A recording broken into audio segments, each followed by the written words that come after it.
Moto tip and how to plug and fix your shit.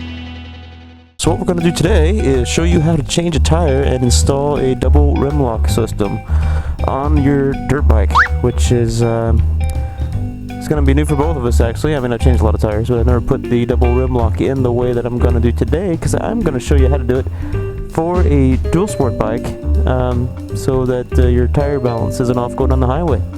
So the first thing you do, obviously, is take the tire off.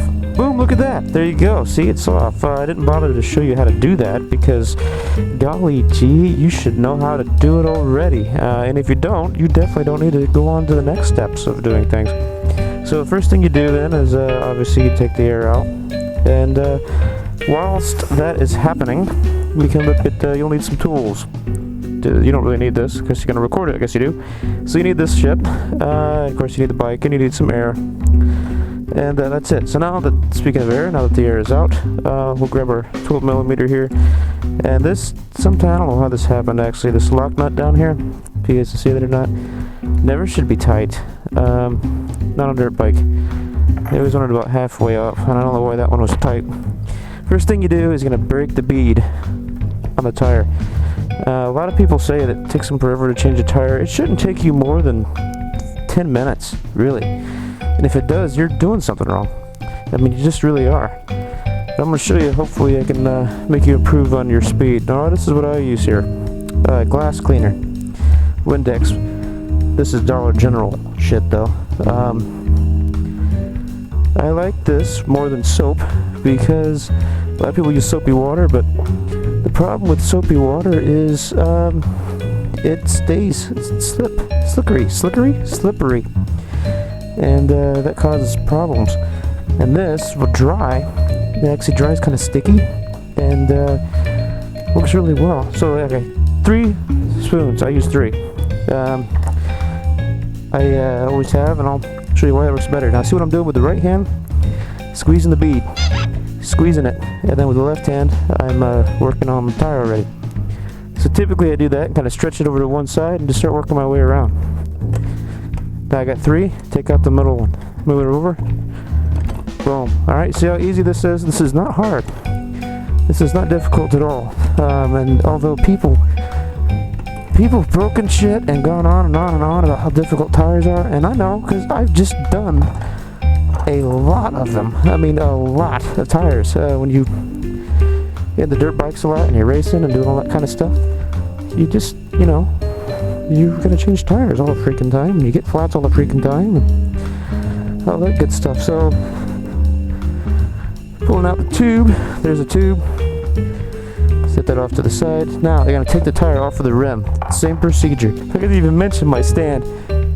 It's an old chair. It's an old, like office chair that you know you can prop up and down without the back on it. You don't need an expensive tire stand. You just don't. I like this little guy. Take out the middle one. I like it because it's really easy to mess with, and it spins. Now look at that. How long did that take me? Not long. And he was talking to you the whole time, and I even really paying attention. So now I got that off.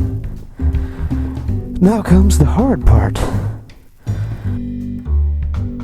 So anyway, now that you have this, we're going to look at the holes, and we're going to drill a new one, because what the idea is, with what we're going to do is a double rim lock system. So you're going to have one on one side, and then you're going to have another one 180 degrees, the exact opposite side. And the thought process in that is that it won't throw off my balance, because I'm basically, the rim lock holds the tire to the rim, as you may have guessed from the name rim lock. So let's get set up to drill some holes, shall we? So what I've done here is I used my trusty straight edge, went across this way, went off to the other side, blah blah blah, made a couple marks, you see on this side from where everything is, and located spot. Sure I'm using the right hole here. Basically you want to end up with 3 holes. Just like your favorite, never mind, I can't put that on. Alright, go hooker. So what I'm going to do now is just put a little thing in there. Drilling my hole in it. Yeah. And by the way, if you think, oh, hey, you're not doing what you're supposed to be doing, you're supposed to do it this way or whatever, you know, look at the size of the toolbox I have. That doesn't mean anything, but it does add credibility, doesn't it? No? Okay, never mind. Now that you have that done, I'm just going to go with this edges a little bit with a round file and start putting this son of a biatch back together. Yeah, baby. Oh, yeah. Okay, so now you grab your rim locks. So we got one of them in there.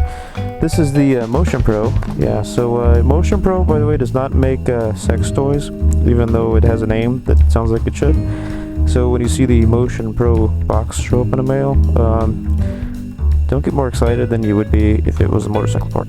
Anyway, so what we do now is we just insert the rim lock in. It's really easy. We'll get the rubber shit back on. This shit comes off, this drops down, boom, there you go. Goes right on top of it. That's it. That's how you do it. You don't have to cut the rubber. A lot of people cut the rubber, and they're all wrong, because you don't have to do it that way. Just got them kind of on there a little loose. Now it's time to put the tire back on. It's that easy. Now check your direction. These are directional. So that would mean the wheel would spin this way, which is wrong, right? Yes, it is wrong. This way. So now what we're going to do, set this up, leave it down again. You can't use too much of this, lube stuff. You really can't. See how this is nice? I can just spin it around like this. So now I got it lubed up good. Put it on there, and then you just start working around. And you want to get it as far as you can. Before you use your tools, because it really helps. And if you're really, really good, you can get it all the way on, but apparently I'm not that good today. Now, here we go. Stuff everybody wants to know about. How do you do the tube without pinching it, right? Well, it's not as hard as you think it is. Well, maybe it is. I don't know. But I don't think it's that difficult. But again, I've done a lot of them. So what I do is not the recommended method. I like to do is get every last bit of air out. Then I put the valve stem in. So I have this thing totally deflated. And this is the way I found it to be the best, to not get pinch flats. This is how they come. They don't come with air in them, you know, when you buy them. A lot of people say, oh, you just put a little bit of air in there and it holds it in. No, it's just, don't do that. I mean, I don't.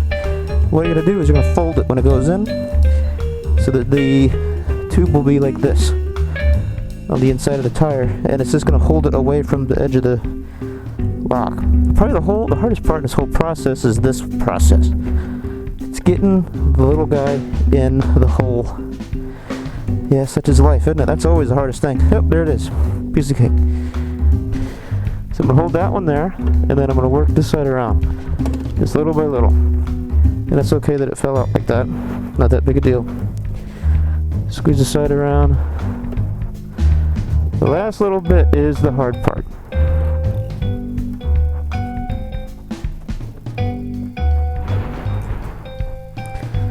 Again, remember, push this tire down. Push this tire down all the way around.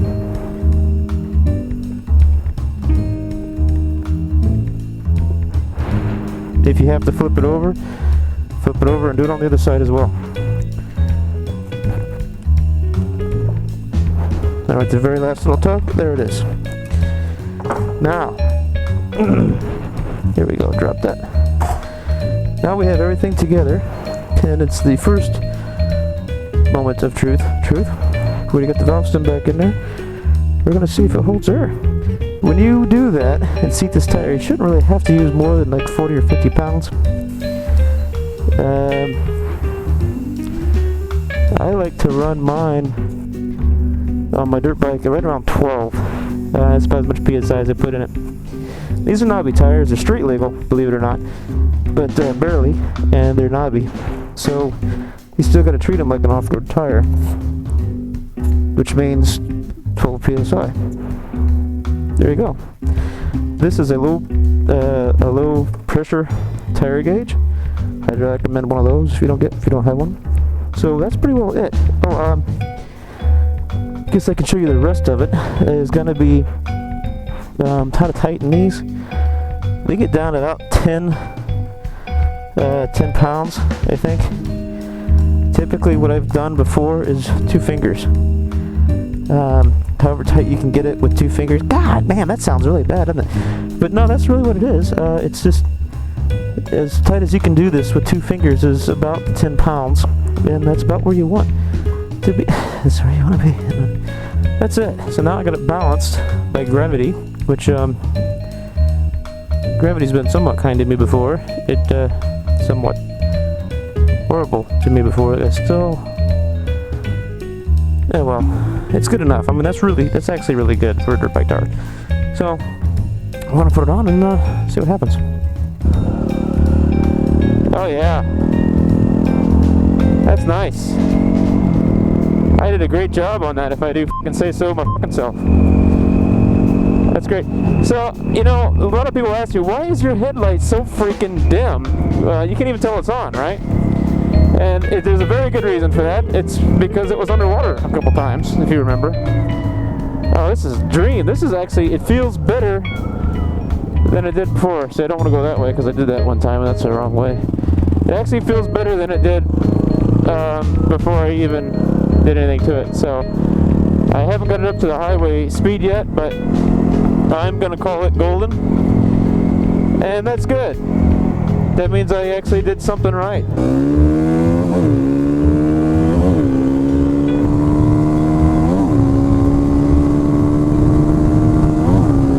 Oh, my headlight just went the f*** out. Oh, there it is, it's back on again. What the hell?